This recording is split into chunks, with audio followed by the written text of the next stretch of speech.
sort of feel alive by going elsewhere. Even when I moved to this country at 12, I didn't have language then. And I really had to pay attention in a whole other way because, language is power. And if you don't have that, you have to find some other kind of power.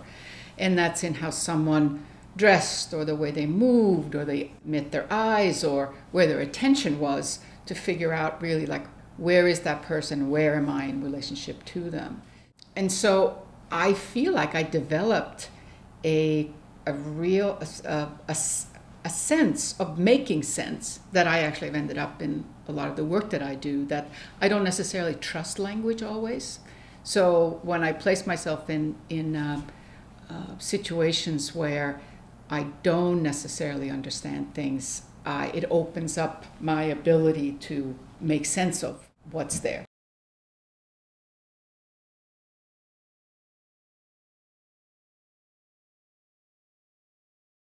Every 12 years in India, there is a large gathering of people, up to 100 million people over the span of 6 weeks, where they come together at the confluence of the Jamuna and the Ganges River. And it's probably one of the holiest sites in all of India.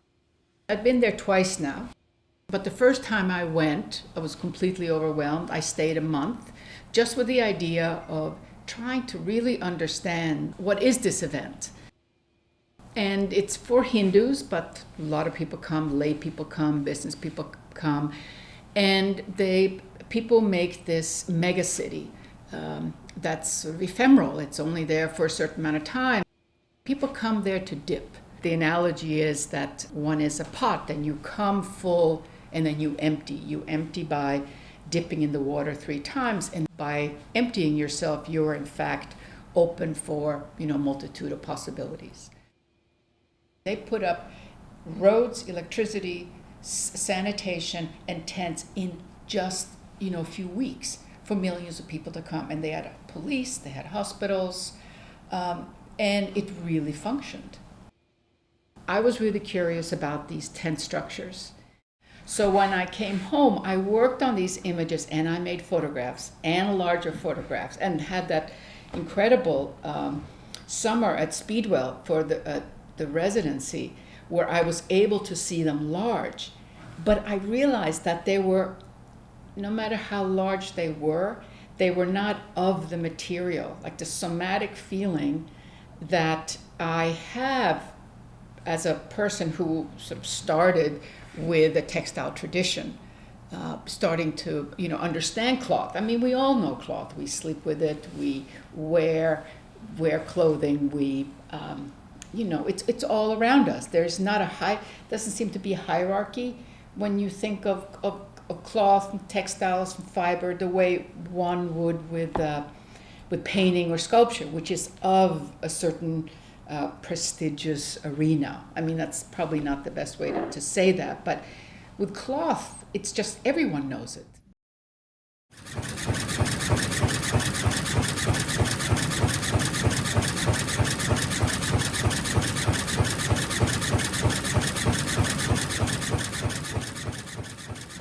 I have wanted to do a jacquard. So I researched, called friends who were doing jacquard, and then found this really extraordinary family in Belgium that has a real long tradition of jacquard weaving.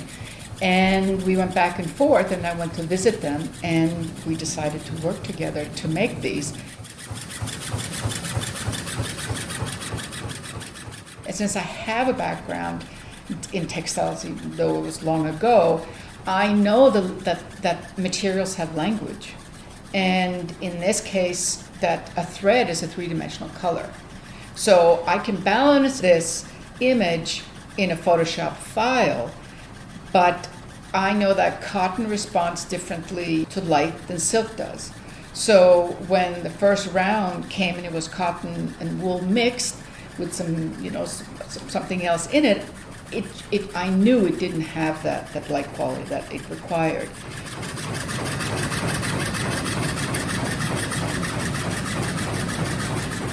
We talked on the phone a lot. We had lovely conversations. She always quite well understood where the limitations were, but she wanted to try just to see where it would go wrong, just to learn from it.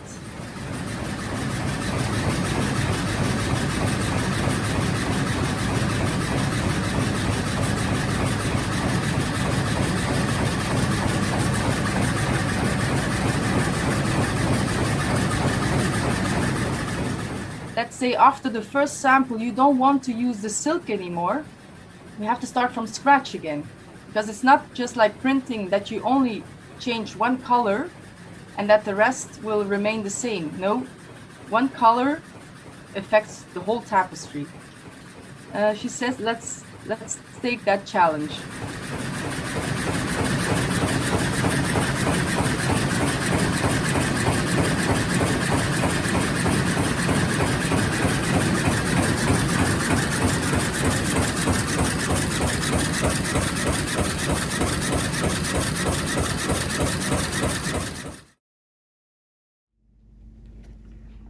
But I'm realizing that I really want to have this be, I mean, it's kind of, it's of fabric, but now this thing, it feels like I can bring this out, and this is an extra one, so I thought I could just experiment with it. Her work is infused with the influence of the way that textiles are really the basis of so many economies and cultures are expressed through their colors and their structures and the different forms that they manifest and circulate in. Traveling with Katarina in India was her hands are out all the time to be touching the thing that's in front of her. It's like, like when we don't know what something is or we're curious about it, then our hand reaches out to know it, because like with cloth, you can't know cloth through an image. Like I can't imagine buying fabric through an image online. You have to know its hand. You have to like those are all things that are felt. And I think her antenna to the felt quality of the things that she's experienced is so highly tuned. And I think that can be perceived in the person that she might not share language with, but who's sharing the cloth with her. And that's a really magical moment of recognition, between often two very different worlds. There's a kind of bond that happens from that, and it plants the seeds for work that I'm sure Katarina makes back in her studio that looks nothing like the things she saw, but it draws from their inspiration. And that's the part that's really hard to explain. You started here, and how did you get over here?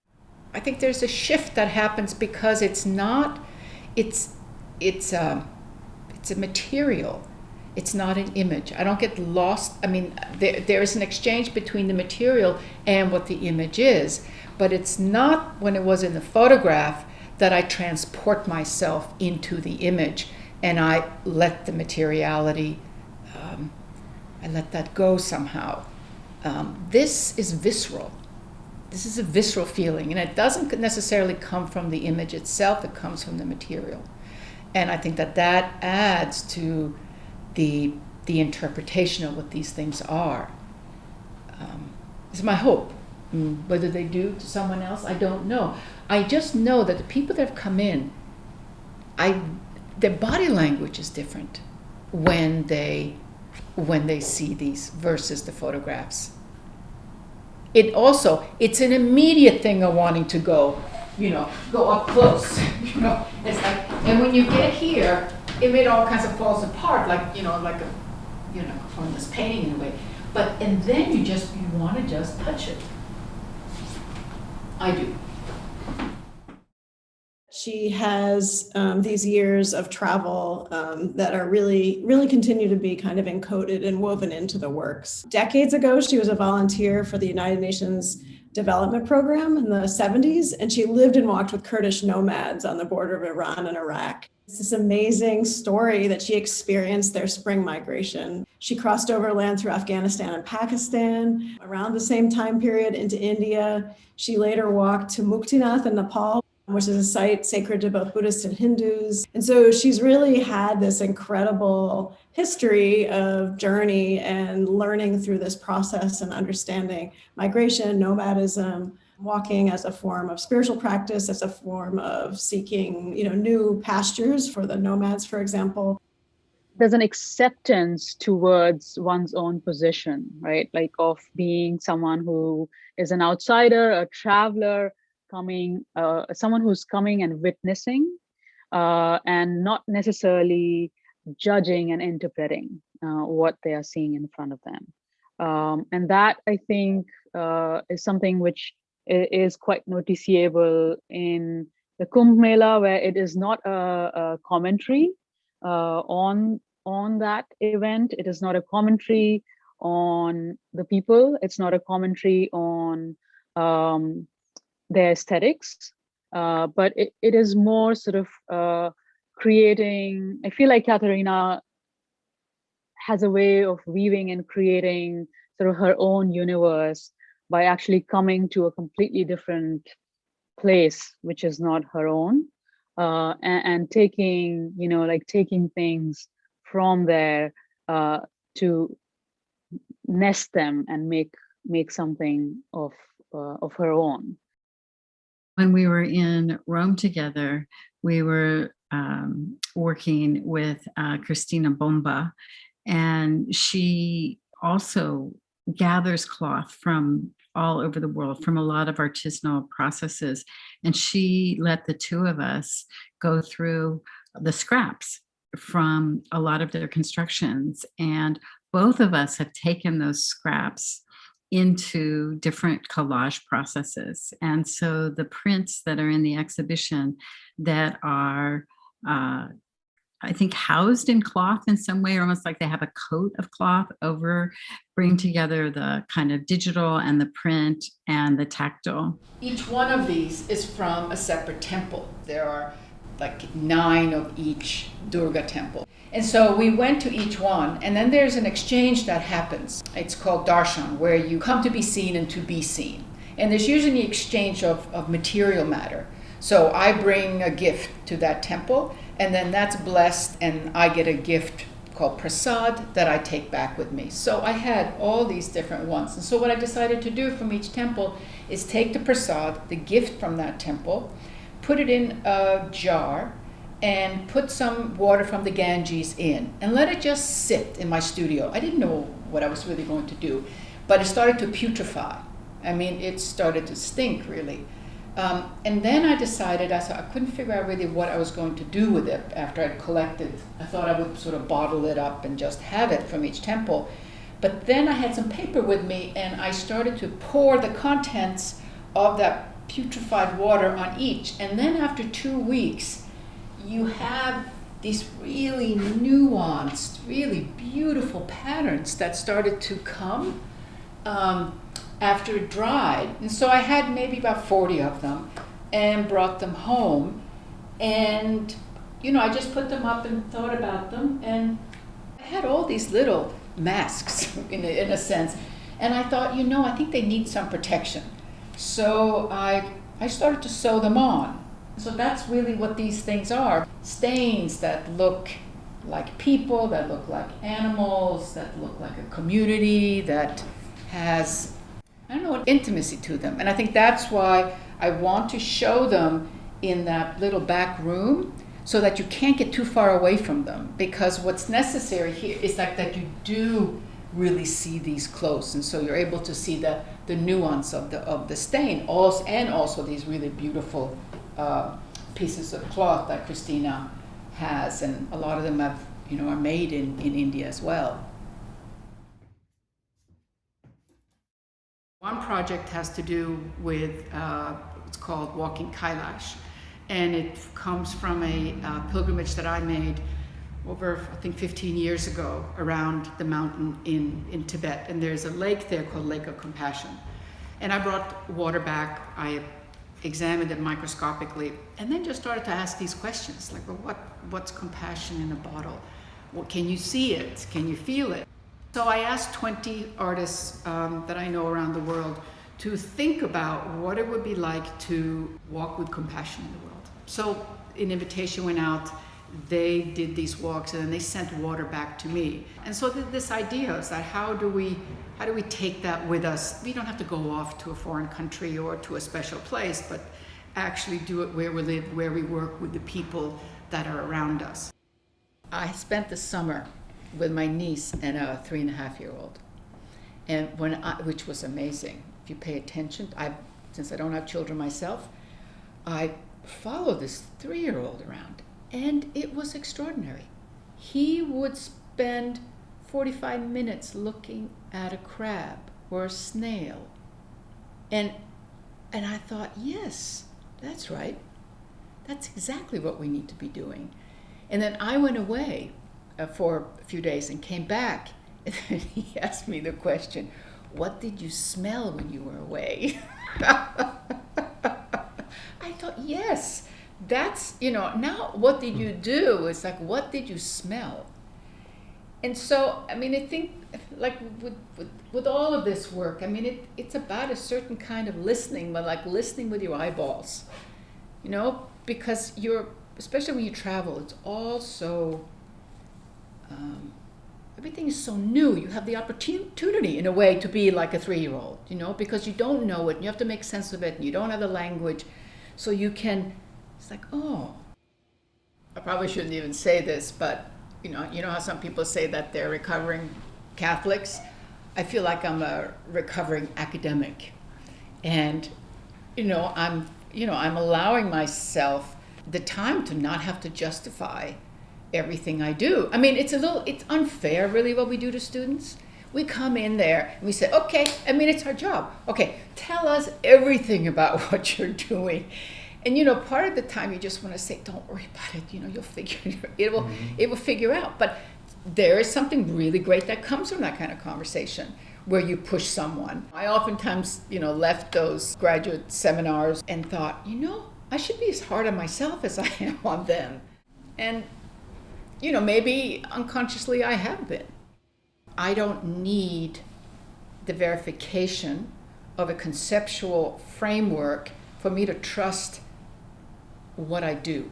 And I think for a long time, I think we all, as artists, we talk about that, like where does that fit in? How can I justify this? And, don't I have to be able to talk about the work in those kinds of frames? But then, I don't know, for me, it's like simple meeting because, I don't know, I don't have anything big to say that's going to solve something. And I'm interested in long term. I don't want to be reactionary here. I really don't. There are great people who are doing great work. I'm just doing it differently. And I have to trust it. And that's not always the easiest thing to do, because it's like, well, how do I justify that? I'm fine with it. So things are different. It's not what they were 10 years ago. And I don't think the world is what it was 10 years ago. So I don't think in large terms. I don't think, I think small steps. And the fact that I'm not traveling, I'm not going, all the time I was moving, teaching in Chicago or going to India or going to Sweden. And this is a silver lining and a blessing because because I can, and I'm of a certain age too, where I'm not just starting a career. I feel like I'm sort of beginning a whole new chapter, and it feels really good. Over there, and then that's it. Then after that, you won't ask me to do anything. Thank you. Okay, let's get it on the fabric, and then we can just shimmy.